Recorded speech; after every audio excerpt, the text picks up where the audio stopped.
ನಮಸ್ತೆ ಯಜಮಾನ ಸೀರಿಯಲ್ನ ಇವತ್ತಿನ ಸಂಚಿಕೆಯಲ್ಲಿ ಏನಾಗ್ತಾ ಇದೆ ಅಂತ ನೋಡ್ಕೊಂಡು ಬರೋಣ ಬನ್ನಿ. ನಿರ್ಮಲಾ ಗಂಡನ ಪಾದ ಪೂಜೆ ಮಾಡಬೇಕು ಅಂತ ಅಂದ್ಬಿಟ್ಟು ಎಲ್ಲ ಪೂಜೆ ಸಾಮಗ್ರಿಗಳನ್ನೆಲ್ಲ ತೊಗೊಂಡು ಬಂದು ಇಟ್ಕೊತಾಳೆ. ಅದಕ್ಕೆ ಗಣಪ ಹೆಂಡತಿ ಹತ್ರ ಗಂಡನ ಕಾಲು ಪೂಜೆ ಮಾಡಿಸ್ಕೊಳ್ಳೋದನ್ನ ನಾನು ಮಿಸ್ ಮಾಡ್ಕೊಬಿಡ್ತೀನ, ಖಂಡಿತ ಮಾಡಿಸ್ಕೋತೀನಿ ಅಂತ ಅಂದ್ಬಿಟ್ಟು ಕಾಲನ್ನ ಕೊಡ್ತಾನೆ. ಆವಾಗ ಅವಳು ಪಾದನ ತೊಳೆದು ಪೂಜೆ ಮಾಡೋದಕ್ಕೆ ಶುರು ಮಾಡ್ತಾಳೆ. ಅದಕ್ಕೆ ಜಾನ್ಸಿ ಇವಾಗ ಇವರು ಯಾವ ಥರ ಗಂಡನ ಪೂಜೆ ಮಾಡ್ತಾರೆ ಅಂತ ಅಂದ್ಬಿಟ್ಟು ನಾನು ನೀಟಾಗಿ ನೋಡ್ಕೋಬೇಕು, ಯಾಕೆ ಅಂದರೆ ನಾನು ರಾಘುಗೆ ಹೀಗೇನೆ ಪೂಜೆ ಮಾಡಬೇಕು ಅಂತ ಅವ್ರು ಪೂಜೆ ಮಾಡೋ ವಿಧಾನ ಎಲ್ಲದನ್ನು ನೋಡ್ಕೊತಾ ಇರ್ತಾಳೆ.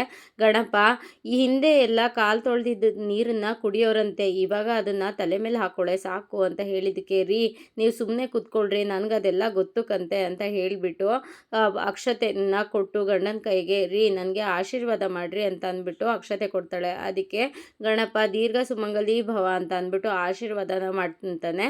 ಇಲ್ಲಿ ರಾಘು ಜಾನ್ಸಿನ ನೋಡ್ತಾ ಇರ್ತಾನೆ. ಅದಕ್ಕೆ ಜಾನ್ಸಿ ಇವತ್ತು ನಾನು ಮಿಸ್ ಮಾಡ್ಕೊಳ್ಳಲ್ಲ, ನಾನು ನನ್ನ ಗಂಡನ ಪಾದ ಪೂಜೆ ಮಾಡ್ತೀನಿ ಅಂತ ಹೇಳಿದಕ್ಕೆ ರಾಘು ಅಲ್ಲಿಂದ ತಪ್ಪಿಸ್ಕೊಂಡು ಹೋಗೋ ಪ್ರಯತ್ನನ ಮಾಡ್ತಾನೆ. ಅದಕ್ಕೆ ಆ ಪಲ್ಲವಿ ಹೇಳಿದ್ಲು, ನನ್ನ ಗಂಡ ಇಲ್ಲಿ ತಪ್ಪಿಸ್ಕೊಂಡು ಹೋಗ್ಬಿಟ್ಟ, ನಾನು ಬಿಟ್ಬಿಡ್ತೀನ, ಏನೇ ಆದ್ರೂ ನಾನು ನನ್ನ ಗಂಡನ ಪಾದ ಪೂಜೆ ಮಾಡೇ ಮಾಡ್ತೀನಿ ಅಂತ ಅಂದ್ಬಿಟ್ಟು ರಾಘು ಹಿಂದೆನೆ ಬಂದು ರೀ ನಿಂತ್ಕೊಳ್ರಿ ಅಂತ ಬರ್ತಾಳೆ. ನಿಮ್ದು ಅಂತ ಕೇಳಿದ್ದಕ್ಕೆ ಅಲ್ಲ ಯಜಮಾನ್ರೆ, ನಾನಿವತ್ತು ಪಾದ ಪೂಜೆ ಮಾಡಬೇಕಲ್ವಾ ಅಂತ ಹೇಳಿದಕ್ಕೆ ಪೂಜೆ ಸಮೇತ ಬಂದಿದ್ದೀರಾ ಅಂದರೆ ಇವತ್ತು ನನ್ನ ಪಾದ ಪೂಜೆ ಮಾಡೋದಕ್ಕೆ ಬಂದಿದ್ದೀರಾ, ನಾನಂತೂ ಮಾಡಿಸ್ಕೊಳ್ಳಲ್ಲ, ನಾನು ನಿಮ್ಮ ಕೈಗೆ ಸಿಕ್ಕಿದ್ರೆ ತಾನೇ ನೀವು ನನ್ನ ಪಾದ ಪೂಜೆ ಮಾಡೋದು ಅಂತ ಹೇಳಿದ್ದಕ್ಕೆ ಅಜ್ಜಿ ಹೇಳಲಿಲ್ವಾ ಅದು ಸಂಪ್ರದಾಯ ಅಂತ, ನಾನು ನಿಮ್ಮ ಹೆಂಡತಿ ಅಂದಮೇಲೆ ನಾನು ನಿಮಗೆ ಪೂಜೆ ಮಾಡಲೇಬೇಕು ಅಂತ ಹೇಳಿದ್ದಕ್ಕೆ ಇಲ್ಲ ಖಂಡಿತ ನಾನು ಮಾಡಿಸ್ಕೊಳ್ಳಲ್ಲ, ನಾನು ಈ ಆಟಕ್ಕಿಲ್ಲ ಅಂತ ಅಂದ್ಬಿಟ್ಟು ಓಡೋಕ್ಕೆ ಶುರು ಮಾಡ್ತಾನೆ. ನಿಂತ್ಕೊಳ್ರಿ ಅಂದರೆ ಪಾದ ಪೂಜೆ ಮಾಡಬೇಕು ನಿಂತ್ಕೊಳ್ರಿ ಅಂತ ಮಾಡೋಕ್ಕೆ ಹೋಗ್ತಾಳೆ. ಇಲ್ಲ ನಾನಂತೂ ನಿಮ್ಮ ಕೈಗೆ ಸಿಗಲ್ಲ, ಪಲ್ಲವಿ ಸ್ಟ್ರಿಕ್ಟಾಗಿ ಹೇಳಿದಾಳೆ ಪಾದ ಪೂಜೆ ಮಾಡಿಸ್ಕೋಬೇಡ ಅಂತ, ಅಂದಮೇಲೆ ನಾನು ಮಾಡಿಸ್ಕೊಳ್ಳೋದಿಲ್ಲ ಅಂತ ಓಡಾಡ್ತಾ ಇರ್ತಾನೆ. ಅದಕ್ಕೆ ಅವಳು ಹೇಳಿಬಿಟ್ಲು, ಇವನು ಕೇಳಿಬಿಟ್ಟ, ಇಲ್ಲ ನಾನಿವತ್ತು ಪಾದ ಪೂಜೆ ಮಾಡಲೇಬೇಕು, ಅದು ಹೆಂಗೆ ತಪ್ಪಿಸ್ಕೊಂಡು ಹೋಗ್ತೀಯಾ, ನಾನು ನೋಡ್ತೀನಿ, ನಾನು ಮಾಡೇ ಮಾಡ್ತೀನಿ ಅಂತ ಅಂದ್ಬಿಟ್ಟು ಓಡಾಡಿಸ್ತಾ ಇರ್ತಾಳೆ. ರಾಘು ಮಾತ್ರ ಇಲ್ಲ ನಾನು ಪಾದ ಪೂಜೆ ಮಾಡಿಸ್ಕೊಳ್ಳಲ್ಲ, ನಾನು ನಿಮ್ಮ ಕೈಗೆ ಸಿಕ್ಕಿದ್ರೆ ತಾನೇ ನಾನು ಪಾದ ಪೂಜೆ ಮಾಡೋದು, ನಾನು ಮಾಡಿಸ್ಕೊಳ್ಳಲ್ಲ ಅಂತ ಅಂದ್ಬಿಟ್ಟು ಓಡಾಡ್ತಾ ಇರ್ತಾನೆ.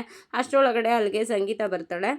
ಏನು ಮಾಡ್ತಾ ಇದ್ದೀರಾ ಇಬ್ರು, ಯಾಕೆ ಹೀಗೆ ಆಡ್ತಾ ಇದ್ದೀರಾ ಅಂತ ಕೇಳಿದ್ಕೆ, ನೋಡು ಸಂಗೀತ ನಿಮ್ಮಣ್ಣ ಪಾದ ಪೂಜೆ ಮಾಡಿಸ್ಕೊಳ್ಳಲ್ಲ ಅಂತ ಅಂತಿದ್ದಾನೆ, ನಾನು ಅವ್ನ ಹೆಂಡತಿ ಅಂದಮೇಲೆ ತಾಳಿ ಕಟ್ಟಿಸ್ಕೊಂಡಿರೋ ಹೆಂಡತಿ ಅಂದಮೇಲೆ ಪಾದ ಪೂಜೆ ನಾನು ಮಾಡಬೇಕು ತಾನೆ ಅಂತ ಹೇಳಿದ್ದಕ್ಕೆ ಯಾಕಣ್ಣ ಹೌದಲ್ವಾ ಪಾದ ಪೂಜೆ ಮಾಡಿಸ್ಕೋಬೇಕಲ್ವಾ ಅಂತ ಅಂದಿದ್ದಕ್ಕೆ ಇಲ್ಲ ಸಂಗೀತ ನೀನು ಕೇಳಿಸ್ಕೊಂಡೆ ತಾನೆ, ಅಲ್ಲಿ ಪಲ್ಲವಿ ಸ್ಟ್ರಿಕ್ಟಾಗಿ ಹೇಳೋಗಿದ್ದಾಳೆ ನೀನು ಪಾದ ಪೂಜೆ ಮಾಡಿಸ್ಕೋಬಾರ್ದು ಅಂತ ಅಂದಮೇಲೆ ನಾನು ಪಾದ ಪೂಜೆ ಮಾಡಿಸ್ಕೊಳ್ಳೋದಿಲ್ಲ ಅಂತ ಹೇಳಿದ್ದಕ್ಕೆ, ನೋಡು ಸಂಗೀತ ಹೇಗೆ ಹೇಳ್ತಾರೆ, ಅವಳು ಮಾತ್ರ ಅಲ್ಲಿ ಗಂಡನ ಪಾದ ಪೂಜೆ ಮಾಡ್ಬೋದಂತೆ, ಇಲ್ಲಿ ನಾನು ಮಾಡಬಾರ್ದಂತೆ, ಅದು ಯಾವ ಸೀಮೆ ನ್ಯಾಯ ಅಂತ ಹೇಳಿದ್ದಕ್ಕೆ ಹೌದದಕ್ಕೆ ನೀವು ಹೇಳ್ತಾ ಇರೋದು ಕರೆಕ್ಟು. ಸಂಗೀತ ಹೇಳಿದ್ದಕ್ಕೆ ಹೌದೌದು, ಹಾಗಲಕಾಯಿಗೆ ಬೇವಿನಕಾಯಿ ಸಾಕ್ಷಿ ಅನ್ನೋಂಗೆ ಇವಳೊಬ್ಳು ಬಂದ್ಬಿಟ್ಲು ಇಲ್ಲಿ, ನಾನು ಪಾದ ಪೂಜೆ ಮಾಡಿಸ್ಕೊಳ್ಳಲ್ಲ ಅಂದರೆ ಮಾಡಿಸ್ಕೊಳ್ಳಲ್ಲ ಅಷ್ಟೇ ಅಂತ ಅಂದ್ಬಿಟ್ಟು ರಾಘು ಮನೆ ಒಳಗಡೆ ಹೋಗ್ತಾನೆ. ಅದಕ್ಕೆ ಸಂಗೀತ ಅದಕ್ಕೆ ಇದು ನಿಮ್ಗೆ ಕೊಟ್ಟಿರೋ ಟಾಸ್ಕು ಅಂತ ಅಂದ್ಕೊಳ್ಳಿ, ನೀವು ಯಾವುದೇ ಕಾರಣಕ್ಕೂ ಇವತ್ತು ಅಣ್ಣನ ಬಿಡಬೇಡಿ ಅಂತ ಹೇಳಿದ್ದಕ್ಕೆ ಇಲ್ಲ ಸಂಗೀತ ಖಂಡಿತ ನಾನು ಅವ್ನ ಪಾದ ಪೂಜೆ ಮಾಡೇ ಮಾಡ್ತೀನಿ, ಇದು ನನಗೆ ಮೊದಲೇ ಭೀಮನ ಅಮಾವಾಸ್ಯೆ ಅಂದಮೇಲೆ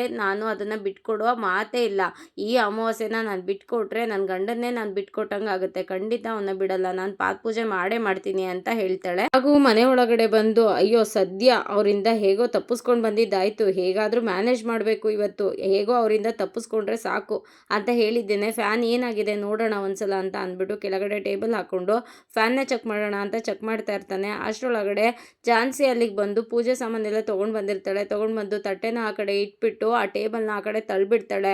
ಅವನಿಗೆ ಆ ಟೇಬಲ್ ಇಲ್ದೇ ಕೆಳಗಡೆ ಇಳಿಯೋಕ್ಕಾಗ್ತಾ ಇರೋದಿಲ್ಲ. ಮೇಡಮ್ ಏನು ಮಾಡ್ತಾ ಇದ್ದೀರಾ ಮೇಡಮ್, ದಯವಿಟ್ಟು ಆ ಟೇಬಲ್ನ ಅಲ್ಲಿಡಿ, ನೀವೇನು ಮಾಡೋಕ್ಕೆ ಹೊರಟಿದ್ದೀರಾ, ಇದೆಲ್ಲ ತಪ್ಪು ಮೇಡಮ್ ಅಂತ ಹೇಳಿದ್ದಕ್ಕೆ ಇಲ್ಲ ನಾನಿವತ್ತು ನಿನ್ನ ಪಾದ ಪೂಜೆನ ಮಾಡೇ ಮಾಡ್ತೀನಿ, ಅದು ಹೇಗಾಗಲ್ಲ ನಾನು ನೋಡ್ತೀನಿ ಅಂತ ಹೇಳುವಷ್ಟರೊಳಗಡೆ ಅಲ್ಲಿಗೆ ಸಂಗೀತ ಬರ್ತಾಳೆ. ಏನು ಮಾಡ್ತಾ ಇದ್ದೀರಾ ಇಬ್ಬರು ಅಂತ ಹೇಳಿದ್ದಕ್ಕೆ ಸಂಗೀತ ಪ್ಲೀಸ್ ನೀನಾದ್ರೂ ಟೇಬಲ್ ಇಡು ಅಂತ ಕೇಳ್ತಾನೆ. ಅದಕ್ಕೆ ಇಲ್ಲಪ್ಪ ನಾನಂತೂ ನಿಮ್ಮಿಬ್ಬರು ಮಧ್ಯದಲ್ಲಿ ಬರಲ್ಲ ಅಂತ ಹೇಳಿದ್ದಕ್ಕೆ ಅಯ್ಯೋ ಹಾಗನ್ಬೇಡ ಸಂಗೀತ, ನಿನ್ನ ಸಹಾಯ ನನಗೆ ಬೇಕೇ ಬೇಕು ಅಂತ ಜಾನ್ಸಿ ಕೇಳ್ತಾಳೆ. ಅದಕ್ಕೆ ಏನದಕ್ಕೆ ಸಹಾಯ ಬೇಕು, ನಿಮಗಿಲ್ಲ ಅಂತೀನ ಅಂತ ಹೇಳಿದ್ದಕ್ಕೆ ಸರಿ ಹಾಗಾದರೆ ಹೋಗಿ ಒಂದು ತಟ್ಟೆ ತೊಗೊಂಡು ಬರ್ತೀಯಾ ಅಂತ ಹೇಳಿದ್ದಕ್ಕೆ ಸರಿ ಆಯಿತು ತರ್ತೀನಿ ಅಂತ ಅಂದ್ಬಿಟ್ಟು ತಟ್ಟೆ ತೊಗೊಂಡು ಬರ್ತಾಳೆ. ತಟ್ಟೆ ತೊಗೊಂಡು ಬಂದು ಅವ್ನ ಕಾಲು ಕೆಳಗಡೆ ಇಟ್ಕೊತಾಳೆ ಸಂಗೀತ, ಕಾಲನ್ನ ಹಿಡ್ಕೊಂಡು. ಆವಾಗ ಜಾನ್ಸಿ ಪೂಜೆನ ಮಾಡೋದಕ್ಕೆ ಶುರು ಮಾಡ್ತಾಳೆ. ನೀರನ್ನು ಹಾಕಿ ಎಲ್ಲದನ್ನು ತೊಳೆದು ಅಂದರೆ ಕಾಲೆಲ್ಲ ತೊಳೆದು ಕುಂಕುಮ ಇಟ್ಟು ಹೂವನ್ನ ಇಟ್ಟು ಪೂಜೆ ಮಾಡೋದಕ್ಕೆ ಶುರು ಮಾಡ್ತಾಳೆ. ಅದಕ್ಕೆ ರಾಘು ಬೇಡ ಮೇಡಮ್ ಇದೆಲ್ಲ ಮಾಡ್ತಾ ಇರೋದು ನೀವು ತಪ್ಪು, ಪೂಜೆ ಮಾಡಿಸ್ಕೊಳ್ಳೋರ್ಗೂ ಮಾಡೋರ್ಗೂ ಇಬ್ರಿಗೂ ಭಕ್ತಿ ಇರಬೇಕು, ಮನಸ್ಸಿರಬೇಕು, ಅದಿಲ್ದೇ ನೀವು ಪೂಜೆ ಮಾಡ್ತಾ ಇರೋದು ತಪ್ಪು ಮೇಡಮ್, ಅದರಿಂದ ಯಾವುದೇ ರೀತಿ ಫಲ ಸಿಗಲ್ಲ ಅಂತ ಹೇಳಿದ್ದಕ್ಕೆ ನೋಡು ರಾಘು ನಾನಂತೂ ಭಕ್ತಿಯಿಂದ ಪೂಜೆ ಮಾಡ್ತಾ ಇದ್ದೀನಿ, ಮನಸ್ಸಿಂದ ಪೂಜೆ ಮಾಡ್ತಾ ಇದ್ದೀನಿ, ಹಾಗೆಯೇ ನಿನಗೂ ಇಷ್ಟ ಅಂತ ನನಗೆ ಗೊತ್ತು. ಯಾವುದೋ ಕಾರಣಕ್ಕೋಸ್ಕರ ಬೇಡ ಅಂತ ಹೇಳ್ತಾ ಇದೀಯಾ, ಆದರೆ ನೀನು ಮನಸಾರೆನೇ ನನಗೆ ಆಶೀರ್ವಾದ ಮಾಡ್ತೀಯ ಅಂತ ನನಗೆ ಗೊತ್ತು. ಏನು ತೊಂದರೆ ಇಲ್ಲ, ನಾನು ಪೂಜೆ ಮಾಡ್ತೀನಿ ಅಂತ ಹೇಳಿಬಿಟ್ಟು ಪೂಜೆ ಮಾಡೋದಕ್ಕೆ ಶುರು ಮಾಡ್ತಾಳೆ. ಇಲ್ಲಿ ಪಲ್ಲವಿ ಮಿಥುನ್ ಮನೆಗೆ ಬಂದಿರ್ತಾಳೆ. ಮಿಥುನ್ಗೆ ತುಂಬಾ ಖುಷಿಯಾಗಿ, ಏನು ವಾಟ್ ಎ ಸರ್ಪ್ರೈಸ್ ಪಲ್ಲವಿ, ಏನು ಒಂದು ಮೆಸೇಜ್ ಇಲ್ಲ, ಕಾಲ್ ಇಲ್ಲ, ಹಾಗೆ ಸಡನ್ನಾಗಿ ಬಂದುಬಿಟ್ಟಿದೀಯಾ, ಅಮ್ಮ ಯಾರು ಬಂದಿದ್ದಾರೆ ನೋಡು ಅಂತ ಹೇಳ್ತಾನೆ. ಆವಾಗ ಅವರಮ್ಮ ಬಂದು, ಪಲ್ಲವಿ ಚೆನ್ನಾಗಿದ್ಯಾ, ಯಾವಾಗ ಬಂದೆ, ಏನು ಸಡನ್ನಾಗಿ ಬಂದುಬಿಟ್ಟಿದ್ಯಾ ಅಂತ ಕೇಳ್ತಾಳೆ. ಇವತ್ತು ಭೀಮ್ನ ಅಮಾವಾಸ್ಯೆ ಅಲ್ವಾ, ಗಂಡನ ಪಾದ ಪೂಜೆ ಮಾಡಿ ಆಶೀರ್ವಾದ ತೊಗೊಂಡು ಹೋಗೋಣ ಅಂತ ಬಂದೆ ಅಂತ ಹೇಳಿದಕ್ಕೆ, ಅಯ್ಯೋ ಹೌದು, ನೀನು ಬಂದಿದ್ದು ಒಳ್ಳೇದೇ ಆಯಿತು, ನಾನು ಈಗಷ್ಟೇ ನಿಮ್ಮ ಒಂದು ಪಾದ ಪೂಜೆ ಮಾಡಿ ಅದನ್ನು ದೇವ್ರ ಮನೆಯಲ್ಲಿ ಇಟ್ಟು ಬಂದಿದ್ದೀನಿ, ಹೋಗು ತೊಗೊಂಡು ಬರೋಗು, ಪೂಜೆ ಮಾಡುವಂತೆ ಅಂತ ಹೇಳ್ತಾಳೆ. ಅದಕ್ಕೆ ಹೋಗಿ ಪಲ್ಲವಿ ತೊಗೊಂಡು ಬಂದು ಮಿಥುನ್ ಕೂತ್ಕೋ ಅಂತ ಹೇಳಿ ಪಾದ ಪೂಜೆ ಮಾಡೋದಕ್ಕೆ ಅಂತ ಶುರು ಮಾಡ್ತಾಳೆ. ಅಷ್ಟರೊಳಗಡೆ ಅಲ್ಲಿಗೆ ಅನಿತಾ ಬಂದು, ಏನು ನಡೀತಾ ಇದೆ ಇಲ್ಲಿ ಅಂತ ಕೇಳಿದ್ದಕ್ಕೆ, ಅದು ಅನಿತಾ ಇವತ್ತು ಭೀಮನ ಅಮಾವಾಸ್ಯೆ ಅಲ್ವಾ, ಗಂಡನ ಕಾಲು ಪೂಜೆ ಮಾಡಿ ಆಶೀರ್ವಾದ ತೊಗೊಬೇಕು, ಅದಕ್ಕೋಸ್ಕರ ಬಂದೆ ಅಂತ ಹೇಳಿದ್ದಕ್ಕೆ, ನಿನ್ಗೆ ಅದಕ್ಕೆ ಪರ್ಮಿಷನ್ ಯಾರು ಕೊಟ್ಟಿದ್ದು ಅಂತ ಅನಿತಾ ಕೇಳ್ತಾಳೆ. ಅದಕ್ಕೆ ಪಲ್ಲವಿ, ಪರ್ಮಿಷನ್ ಯಾಕೆ ಬೇಕು, ನನ್ನ ಗಂಡನ ಪಾದ ಪೂಜೆ ಮಾಡೋದಕ್ಕೆ ಯಾರು ಪರ್ಮಿಷನ್ ಬೇಕು ಅಂತ ಹೇಳಿದ್ದಕ್ಕೆ, ನನ್ನ ಪರ್ಮಿಷನ್ ಬೇಕು, ನೀನು ಹೇಗೆ ಈ ಮನೆ ಸೊಸೆ, ನಮ್ಮಣ್ಣನ ಹೆಂಡತಿ ಅಂತ ನೀನು ಹೇಗೆ ಅಂದ್ಕೊಂಡೆ, ನೀನು ಇನ್ನೂ ಈ ಮನೆ ಸೊಸೆ ಆಗಿಲ್ಲ, ನಮ್ಮಣ್ಣನ ಹೆಂಡತಿ ಆಗಿಲ್ಲ, ನೀನು ಯಾವಾಗ ನನ್ನನ್ನು ಆ ಮನೆಗೆ ಸೊಸೆಯಾಗಿ ತುಂಬಿಸ್ಕೊತೀಯೋ, ಆ ಝಾನ್ಸಿನ ಮನೆ ಬಿಟ್ಟು ಓಡಿಸ್ತೀಯೋ, ಆವಾಗ ನಿನಗೆ ಇಲ್ಲಿ ಸ್ಥಾನ ಮಾನ ಎಲ್ಲ ಸಿಗೋದು, ನಮ್ಮ ಅಣ್ಣನ ಹೆಂಡತಿಯಾಗಿ ಮತ್ತು ಈ ಮನೆ ಸೊಸೆಯಾಗಿ ಪಟ್ಟ ಸಿಗೋದು ಅವತ್ತು. ಈ ಪೂಜೆ ಪುರಸ್ಕಾರ ಮಾಡೋದ್ರಿಂದ ಅಲ್ಲ ಬರೋದು, ನನಗೆ ನೀನು ಕೊಟ್ಟ ಮಾತಿಂದ ಅದೆಲ್ಲ ಬರೋದು, ಸೊಸೆ ಅನ್ನೋ ಪಟ್ಟ ಬರೋದು ನಿನಗೆ. ಅಲ್ಲಿವರೆಗೂ ನೀನು ಯಾವುದೇ ಕಾರಣಕ್ಕೂ ಈ ಮನೆ ಕಡೆ ಬರೋ ಹಾಗಿಲ್ಲ. ಸುಮ್ಮನೆ ಅದು ಇದು ಅಂತ ಸಣ್ಣ ಪುಟ್ಟ ನೆಪಗಳನ್ನ ಇಟ್ಕೊಂಡು ಇಲ್ಲಿಗೆ ಬರಬೇಡ. ಪಾದ ಪೂಜೆ ಮಾಡೋದಕ್ಕೂ ಯೋಗ್ಯತೆ ಅರ್ಹತೆ ಎಲ್ಲ ಬೇಕು. ಅದರಲ್ಲಿ ಏನಿದೆ ನಿನಗೆ, ಯಾವ ಯೋಗ್ಯತೆ ಇದೆ, ಯಾವ ಅರ್ಹತೆ ಇದೆ ಅಂತ ಅಂದ್ಬಿಟ್ಟು ಇಲ್ಲಿಗೆ ಬಂದಿದ್ದೆ ಅಂತ ಹೇಳಿದ್ದಕ್ಕೆ, ಯಾಕಮ್ಮ ಹೀಗೆ ಮಾತಾಡ್ತಾ ಇದೆಯಾ, ಆ ಥರ ಎಲ್ಲ ಮಾತಾಡಬಾರ್ದು ಅನಿತಾ, ಅವ್ರ ಪಾದ ಪೂಜೆ ಮಾಡೋದ್ರಲ್ಲಿ ತಪ್ಪೇನಿದೆ ಅಂತ ಹೇಳಿದ್ದಕ್ಕೆ, ಅಮ್ಮ ನೀನು ಈ ವಿಷಯದಲ್ಲಿ ಮಧ್ಯದಲ್ಲಿ ಬರಬೇಡ, ನಾನು ಹೇಳಿದ್ದೆ ಫೈನಲ್ ಅಂತ ಹೇಳಿದ್ದಕ್ಕೆ ಪಲ್ಲವಿ ತುಂಬಾ ಬೇಜಾರು ಮಾಡಿಕೊಂಡು ಅಲ್ಲಿಂದ ಹೊರಟೋಗ್ಬಿಡ್ತಾಳೆ. ತುಂಬಾ ಬೇಜಾರಾಗಿರುತ್ತೆ. ಕುಮಾರ್ ಅವರು ರಾಯ್ ಏನೋ ಮಾತಾಡ್ತಾ ಇರ್ತಾರೆ. ಅಷ್ಟರೊಳಗಡೆ ಫೋನ್ ಬರುತ್ತೆ. ಫೋನು ಝಾನ್ಸಿದಾಗಿರುತ್ತೆ. ರಾಯ್, ಝಾನ್ಸಿ ಫೋನ್ ಮಾಡ್ತಾ ಇದ್ದಾಳೆ, ಏನಕ್ಕೆ ಫೋನ್ ಮಾಡ್ತಾ ಇರ್ಬೋದು ಅಂತ ಕೇಳಿದ್ದಕ್ಕೆ, ರಾಯ್ ಅದು ಅವರು ಖುಷಿ ವಿಷಯನ ಹಂಚ್ಕೊಳ್ಳೋದಕ್ಕೆ ಕಾಲ್ ಮಾಡ್ತಾ ಇರ್ತಾರೆ ಯಜಮಾನ್ರೆ ಅಂತ ಹೇಳಿದ್ದಕ್ಕೆ, ಹೌದಾ, ಹಾಗಾದರೆ ಖುಷಿ ವಿಷಯನ ಹಂಚ್ಕೊಂಡಾದ್ಮೇಲೆ ನಾವೇನು ಮಾಡಬೇಕು ಅಂತ ಹೇಳಿದ್ದಕ್ಕೆ, ಅದು ಏನು ಮಾಡಬೇಕು ಅಂದರೆ ಸಿಹಿ ತಿನ್ನಬೇಕು, ಹೋಗು ಮಲ್ಲಿಗೆ ಆದಷ್ಟು ಬೇಗ ಏನಾದರೂ ಸಿಹಿ ಮಾಡೋಕೆ ಹೇಳೋಗು ಅಂತ ಹೇಳಿದ್ದಕ್ಕೆ, ಆಯಿತು ಯಜಮಾನ್ರೆ ಹೇಳ್ತೀನಿ, ಆದರೆ ಲೌಡ್ ಸ್ಪೀಕರ್ ಹಾಕಿ ಮಾತಾಡಿ, ನಾನು ಅವ್ರು ಏನು ಮಾತಾಡ್ತಾರೆ ಅಂತ ಕೇಳಿಸ್ಕೋಬೇಕು, ಫೋನ್ನ ರಿಸೀವ್ ಮಾಡಿ ಅಂತ ಹೇಳ್ತಾನೆ. ಅದಕ್ಕೆ ಸರಿ ಆಯಿತು ಅಂತ ಫೋನ್ನ ರಿಸೀವ್ ಮಾಡ್ತಾರೆ. ಈ ಕಡೆಯಿಂದ ಝಾನ್ಸಿ, ತಾತ ನಾನಿವತ್ತು ಎಷ್ಟು ಖುಷಿಯಾಗಿದ್ದೀನಿ ಗೊತ್ತಾ ಅಂತ ಹೇಳಿದ ತಕ್ಷಣ, ಏನಮ್ಮ ಏನು ನಿನ್ನ ಖುಷಿ ಕಾರಣ ಅಂತ ಹೇಳಿದ್ದಕ್ಕೆ, ಅದು ನಾನಿವತ್ತು ಅಂತ ಹೇಳಿದ್ದಕ್ಕೆ, ಏನು ಮೇಡಮ್ ಎಷ್ಟು ಖುಷಿಯಾಗಿದ್ದೀರಾ, ಏನು ನಿಮ್ಮ ಖುಷಿಗೆ ಕಾರಣ ಅಂತ ಅಂದ್ಬಿಟ್ಟು ಕೇಳ್ತಾನೆ. ಅದಕ್ಕೆ ರಾಯ್, ನಾನಿವತ್ತು ಪಾದ ಪೂಜೆ ಮಾಡಿದೆ, ಅಂದರೆ ನನ್ನ ಗಂಡನ ಪಾದ ಪೂಜೆ ಅಂದರೆ ರಾಘು ಪಾದ ಪೂಜೆ ಮಾಡಿದೆ ಅಂತ ಹೇಳಿದ ತಕ್ಷಣ ಸಂಪತ್ ಕುಮಾರ್ ಅವ್ರಿಗೆ ತುಂಬಾ ಖುಷಿ ಆಗುತ್ತೆ. ಝಾನ್ಸಿ, ನೀನು ಈ ಮಾತನ್ನು ಹೇಳ್ತಾ ಇದೀಯಾ, ನನಗೆ ನಂಬೋಕೆ ಆಗ್ತಾ ಇಲ್ಲಮ್ಮ ಅಂತ ಅಂದ್ಬಿಟ್ಟು ಅಳ್ತಾರೆ. ಅದಕ್ಕೆ ತಾತ ಅಳ್ತಾ ಇದ್ದೀರಾ ಅಂತ ಹೇಳಿದ್ದಕ್ಕೆ, ಇಲ್ಲಮ್ಮ ಇದು ಸಂತೋಷಕ್ಕೆ ಕಣ್ಣು ತುಂಬ್ಕೊಂತು ಅಷ್ಟೇ, ನೀನು ಈ ವಿಷಯ ಹೇಳ್ತಾ ಇದೀಯಾ, ಪಾದ ಪೂಜೆ ಮಾಡಿದ್ಯಾ ಅಂತ ಹೇಳಿದ್ದಕ್ಕೆ, ಹೌದು ತಾತ, ಇವತ್ತು ಸಂಜೀವಿನಿ ವ್ರತ ಅಲ್ವಾ, ಗಂಡನ ಆಯಸ್ಸು ಆರೋಗ್ಯನ ಬಯಸಿ ಶಿವನ ಹತ್ರ ಕೇಳಿಕೊಂಡು ಪೂಜೆ ಮಾಡಬೇಕಲ್ವಾ, ಅದನ್ನು ನಾನು ಇವತ್ತು ಮಾಡಿದೆ ಅಂತ ಹೇಳಿದ್ದಕ್ಕೆ ಸಂಪತ್ ಕುಮಾರ್ ಅವರು, ಎಷ್ಟು ಬದಲಾವಣೆ ಆಗಿದೆ ನಿನ್ನಲ್ಲಿ, ಮದುವೆ ಅನ್ನೋದು ಎಷ್ಟೆಲ್ಲ ಬದಲಾವಣೆಗಳನ್ನು ತಂದಿದೆ, ಹಿಂದೆ ಎಲ್ಲ ನೀನು ಅಮಾವಾಸ್ಯೆ ಹೊರಗೆ ಹೋಗಬೇಡ ಅಂತ ಅಂದರೆ, ಹೋಗಿ ತಾತ ಅದನ್ನೆಲ್ಲ ನಂಬ್ತೀರಾ ನೀವು, ನಂಬಾರ್ದು ಅಂತ ಮುಖ ತಿರುಗಿಸ್ಕೊಂಡು ಹಾಗೆ ಹೋಗ್ಬಿಡ್ತಾ ಇದ್ದೆ, ಆದರೆ ಇವತ್ತು ಗಂಡನ ಪಾದ ಪೂಜೆ ಮಾಡಿದ್ದೀನಿ ಅಂತ ಹೇಳ್ತಾ ಇದೀಯಾ, ಈ ಸಂತೋಷ ಇನ್ನೇನಮ್ಮ ಇದೆ, ಅದಕ್ಕೋಸ್ಕರ ಕಣ್ಣು ತುಂಬಿ ಬಂತು ಅಷ್ಟೇ, ನನಗಂತೂ ತುಂಬಾ ಖುಷಿ ಆಗ್ತಾ ಇದೆ ಅಮ್ಮ, ಇದನ್ನೆಲ್ಲ ನಿನ್ನ ಬಾಯಿಂದ ಕೇಳೋದಕ್ಕೆ ಅಂತ ಹೇಳಿದ್ದಕ್ಕೆ, ಹೌದು ತಾತ, ನಮ್ಮ ಎಲ್ಲ ಸಂಪ್ರದಾಯಗಳಲ್ಲೂ ಎಲ್ಲ ಹಬ್ಬಗಳಲ್ಲೂ ಎಷ್ಟೆಲ್ಲ ಅರ್ಥ ಇದೆ ಅಲ್ವಾ, ನಾನು ಇಷ್ಟು ದಿನ ಅದನ್ನೆಲ್ಲ ಮಿಸ್ ಮಾಡ್ಕೊಂಡ್ಬಿಟ್ಟೆ ಅಂತ ಹೇಳಿದ್ದಕ್ಕೆ, ಹೌದಮ್ಮ, ನಮ್ಮ ಆಚಾರ ಈ ವಿಚಾರಗಳಲ್ಲಿ ಎಷ್ಟೊಂದು ವಿಷಯಗಳಿದೆ, ಅದನ್ನೆಲ್ಲ ನಾವು ಅರ್ಥ ಮಾಡ್ಕೋಬೇಕು ಅಷ್ಟೇ ಅಂತ ಹೇಳಿದ್ದಕ್ಕೆ, ಹೌದು ತಾತ, ಇನ್ನು ಮುಂದೆ ನಾನು ಯಾವುದೇ ಹಬ್ಬನೂ ಮಿಸ್ ಮಾಡ್ಕೊಳ್ಳೋದಿಲ್ಲ, ನಾನು ಎಲ್ಲ ಹಬ್ಬನೂ ಮಾಡೇ ಮಾಡ್ತೀನಿ ಅಂತ ಹೇಳಿದ್ದಕ್ಕೆ, ಸರಿ ಆಯಿತು, ಆದರೆ ಇದ್ರ ಬಗ್ಗೆ ನಿನಗೆ ಯಾರಮ್ಮ ಹೇಳಿದ್ದು ಅಂದಿದ್ದಕ್ಕೆ, ಅಜ್ಜಿ ಹೇಳಿದ್ರು ತಾತ, ಅದು ಹೇಗೆ ಪೂಜೆ ಮಾಡೋದು ಅಂತಲೂ ಹೇಳಿದ್ರು, ಅದ್ರ ಜೊತೆಗೆ ಈ ವ್ರತದ ವಿಶೇಷತೆ ಏನು ಅಂತಲೂ ಹೇಳಿದ್ರು, ಅದ್ರ ಪ್ರಕಾರನೇ ನಾನು ಮಾಡಿದೆ ಅಂತ ಹೇಳಿದ್ದಕ್ಕೆ, ಸರಿನಮ್ಮ ಆಯಿತು ಹುಷಾರು ಅಂತ ಹೇಳ್ತಾನೆ. ಅದಕ್ಕೆ ರಾಯ್ ಆದಷ್ಟು ಬೇಗ ನಮಗೆ ಒಂದು ಮೊಮ್ಮಗುನ ಕೊಟ್ಬಿಡಿ, ನಾವು ಆ ಮಗು ಜೊತೆಗೆ ಆಟ ಆಡ್ಕೊಂಡಿರ್ತೀವಿ ಅಂತ ನಾನೆಲ್ಲ ಹೇಳ್ತಾ ಇರೋದು, ಯಜಮಾನ್ರು ಹೇಳ್ತಾ ಇದ್ದಾರೆ ಅಂತ ಹೇಳಿದ್ದಕ್ಕೆ, ಆಯ್ತು ರಾಯ್ ಆದಷ್ಟು ಬೇಗ ಆ ದಿನನೂ ಬರುತ್ತೆ, ನಾನು ಫೋನ್ ಇಡ್ತೀನಿ ಅಂತ ಫೋನ್ನ ಕಟ್ ಮಾಡ್ತಾಳೆ. ಅಲ್ಲಿ ರಾಘು ಅಲ್ಲಿಗೆ ಬಂದು, ಏನು ಮೇಡಮ್ ಇದು, ನನ್ನ ಪಾದ ಪೂಜೆ ಮಾಡಬಾರ್ದು ಅಂತ ಪಲ್ಲವಿ ಅಷ್ಟೆಲ್ಲ ಹೇಳೋದ್ರು ನೀವು ಈ ಥರ ಎಲ್ಲ ನಡ್ಕೊತಾ ಇದ್ದೀರಾ, ತಪ್ಪಲ್ವಾ, ಈ ಥರ ಮಾಡಿದ್ರೆ ನನಗೆ ಮುಜುಗರ ಮಾಡ್ತಾ ಇದ್ದೀರಾ, ತುಂಬಾ ಕಷ್ಟ ಆಗ್ತಾ ಇದೆ, ಯಾಕೆ ಮೇಡಮ್ ನನಗೆ ಈ ಥರ ಟಾರ್ಚರ್ ಕೊಡ್ತೀರಾ ಅಂತ ಹೇಳಿದ್ದಕ್ಕೆ ಅವಳು ಹೇಳಿಬಿಟ್ಲು, ಇವನು ಕೇಳಿಬಿಟ್ಟ, ಅವಳು ಹೇಳಿಬಿಟ್ರೆ ನಾನು ಕೇಳಬೇಕಾ, ಅವಳು ಹೇಗೆ ಅವಳು ಗಂಡನ ಪಾದ ಪೂಜೆ ಮಾಡೋಕೆ ಹೋಗಿದ್ದಾಳೆ, ಹಾಗೆಯೇ ನಾನು ನನ್ನ ಗಂಡನ ಪಾದ ಪೂಜೆ ಮಾಡಬೇಕಲ್ವಾ, ಅವಳು ಯಾಕೆ ಪರ್ಮಿಷನ್ ಕೊಡಬೇಕು ನನಗೆ, ನಾನು ನಿನ್ನ ಪಾದ ಪೂಜೆ ಮಾಡಲೇಬೇಕು, ಮಾಡಿದ್ದೀನಿ ಅಷ್ಟೇ, ನಾನು ಬರ್ತೀನಿ ಅಂತ ಅವಳು ಅಲ್ಲಿಂದ ಹೋಗ್ತಾಳೆ. ಇವನು ಅಯ್ಯೋ ಹೇಗಪ್ಪ ಇವ್ರನ್ನ ಸಮಾಧಾನ ಮಾಡೋದು, ಈಗ ಏನು ಮಾಡಲಿ ನಾನು, ಈ ಪೂಜೆ ಆಗಿರೋ ಕಾಲನ್ನು ಹೇಗೆ ಇಟ್ಕೊಂಡು ಓಡಾಡೋದು ನಾನು ಅಂತ ಯೋಚನೆ ಮಾಡ್ತಾ ಇರ್ತಾನೆ. ಇಲ್ಲಿ ಪಲ್ಲವಿ ತುಂಬಾ ಕೋಪದಿಂದ ಆ ಝಾನ್ಸಿಯಿಂದ ನನಗೆ ಎಲ್ಲಿನೂ ನೆಮ್ಮದಿ ಇಲ್ಲ, ಮರ್ಯಾದೆ ಇಲ್ಲ, ಹಾಗೆ ಹೇಗೆ ಅಂತ ಬೈಕೊಂಡು ಬರ್ತಾ ಇರ್ತಾಳೆ. ಅದಕ್ಕೆ ಅವರಮ್ಮ ಬಂದು, ಏನೇ ಆಯಿತು, ಯಾಕೆ ಪಲ್ಲು ಈ ಥರ ಕೋಪ ಮಾಡ್ಕೊಂಡು ಬರ್ತಾ ಇದೆಯಾ, ಹೋಗ್ಬೇಕಾರೆ ಗಂಡನ ಪಾದ ಪೂಜೆ ಮಾಡ್ತೀನಿ ಅಂತ ಅಷ್ಟು ಖುಷಿಯಿಂದ ಹೋದೆ, ಈಗ ನೋಡಿದ್ರೆ ಭದ್ರಕಾಳಿ ಥರ ಆಡ್ತಾ ಇದೆಯಲ್ಲ ಯಾಕೆ ಅಂತ ಕೇಳಿದ್ದಕ್ಕೆ, ಇನ್ನೇನಮ್ಮ ಮಾಡಲಿ, ಅವಮಾನ ಪಡ್ಕೊಂಡು ಬಂದವಳು ನಾನು ಅಂತ ಹೇಳಿದ್ದಕ್ಕೆ, ಯಾಕಮ್ಮ ಹಾಗಂತ ಮಾತಾಡ್ತಾ ಇದೆಯಾ, ಅಲ್ಲಿ ಹೋಗಿದ್ದು ನಿನ್ನ ಗಂಡನ ಪಾದ ಪೂಜೆ ಮಾಡ್ತೀನಿ ಅಂತ ಶಾಸ್ತ್ರೋಕ್ತವಾಗಿ ನೀನು ಗಂಡನ ಪಾದ ಪೂಜೆ ಮಾಡಿದೆ ತಾನೇ, ಏನಾಯಿತು ಅಂತ ಗಣಪ ಕೇಳಿದ್ದಕ್ಕೆ, ಶಾಸ್ತ್ರೋಕ್ತವಾಗಿ ಪೂಜೆನೂ ಮಾಡಿದೆ, ಹಾಗೆಯೇ ಮಂಗಳಾರತಿನೂ ಮಾಡಿಸ್ಕೊಂಡು ಬಂದೆ ಅಂತ ಅವಳು ಹೇಳ್ತಾಳೆ. ಅದಕ್ಕೆ ಏನಮ್ಮ ನೀನು ಈ ಥರ ಒಕ್ಟೊಕ್ಟಾಗಿ ಮಾತಾಡಿದ್ರೆ ನಮಗೇನು ಅರ್ಥ ಆಗಬೇಕು, ಸರಿಯಾಗಿ ಹೇಳು ಅಂತ ಹೇಳಿದ್ದಕ್ಕೆ, ನಾನು ಅಲ್ಲಿ ಪಾದ ಪೂಜೆ ಮಾಡೋದಕ್ಕೆ ಯೋಗ್ಯತೆ ಅರ್ಹತೆ ಎರಡೂ ಇಲ್ವಂತೆ, ಹಾಗಾಗಿ ನನ್ನನ್ನು ಮನೆಯಿಂದ ವಾಪಸ್ ಕಳಿಸಿದ್ರು, ಪೂಜೆ ಮಾಡಬೇಡ ಅಂತ ಹೇಳ್ತಾಳೆ.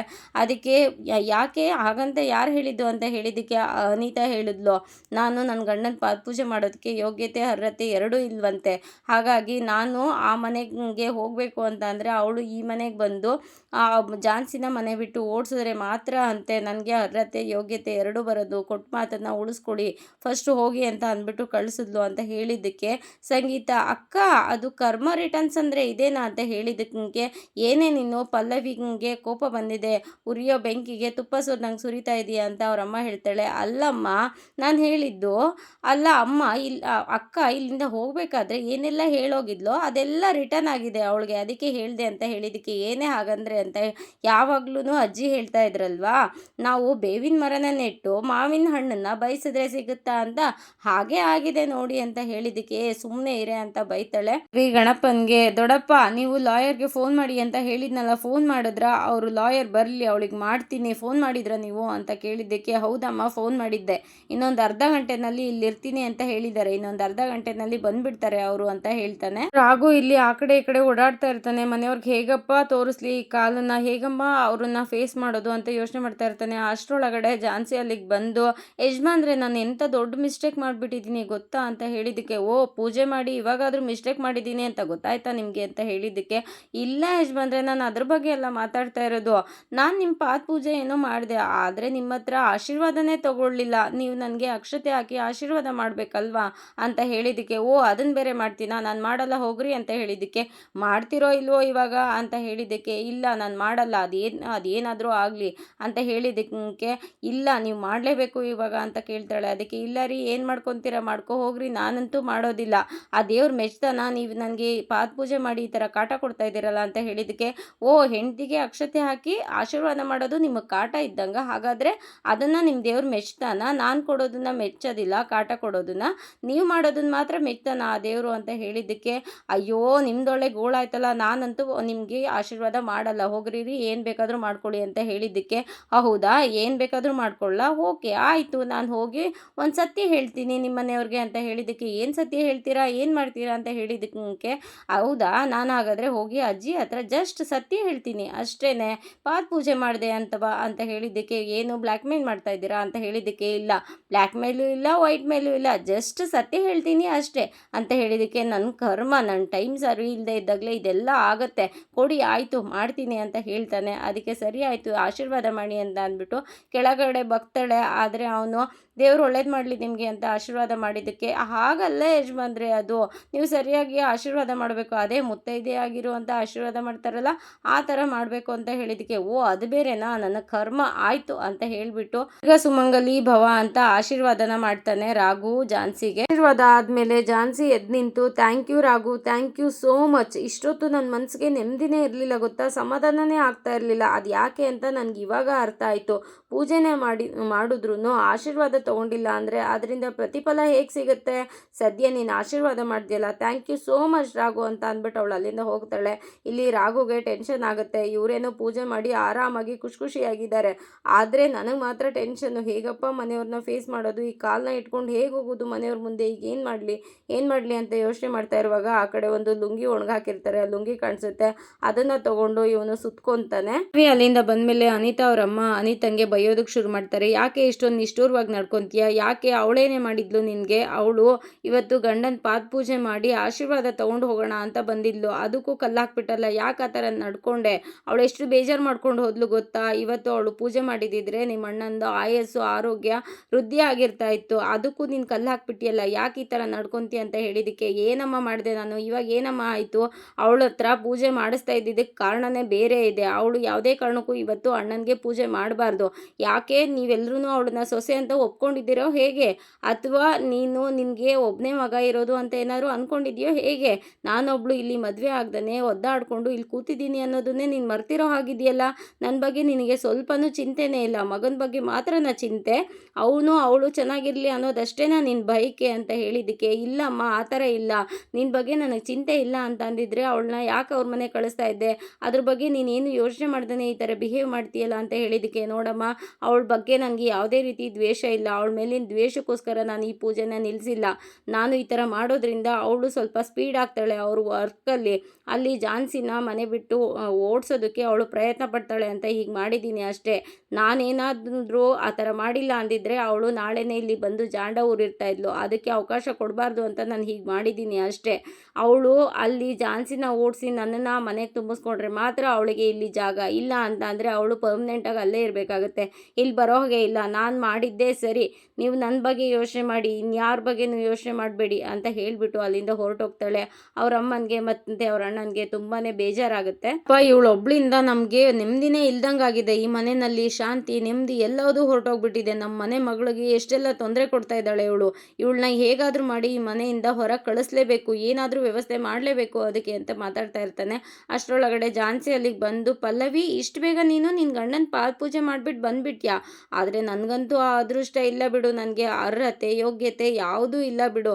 ಏನು ಮಾಡಲಿ, ನಾನೇನು ಮಾಡೋಕ್ಕಾಗತ್ತೆ ಬಿಡು, ಹೋಗಲಿ. ನೀನಂತೂ ಪಾದ ಪೂಜೆ ಮಾಡಿ ಬಂದ್ಯಾ, ಆ ಗಂಡನ ಆಶೀರ್ವಾದ ತೊಗೊಂಡ್ಯಾ. ಇದು ಇವತ್ತಿನ ಸಂಚಿಕೆ. ಈ ಸಂಚಿಕೆ ಇಷ್ಟ ಆಗಿದ್ರೆ ಒಂದು ಲೈಕ್ ಕೊಟ್ಟು ಶೇರ್ ಮಾಡಿ, ಕಮೆಂಟ್ ಬಾಕ್ಸಲ್ಲಿ ಕಮೆಂಟ್ ಮಾಡಿ ತಿಳಿಸಿ ಹೇಗಾಗಿತ್ತು ಇವತ್ತಿನ ಸಂಚಿಕೆ ಅಂತ. ಹಾಗೆಯೇ ಸಬ್ಸ್ಕ್ರೈಬ್ ಮಾಡಿಕೊಂಡು ಸಪೋರ್ಟ್ ಮಾಡಿ. ಮುಂದಿನ ಸಂಚಿಕೆಯಲ್ಲಿ ಸಿಗೋಣ. ಅಲ್ಲಿವರೆಗೂ take care, bye. Thank you.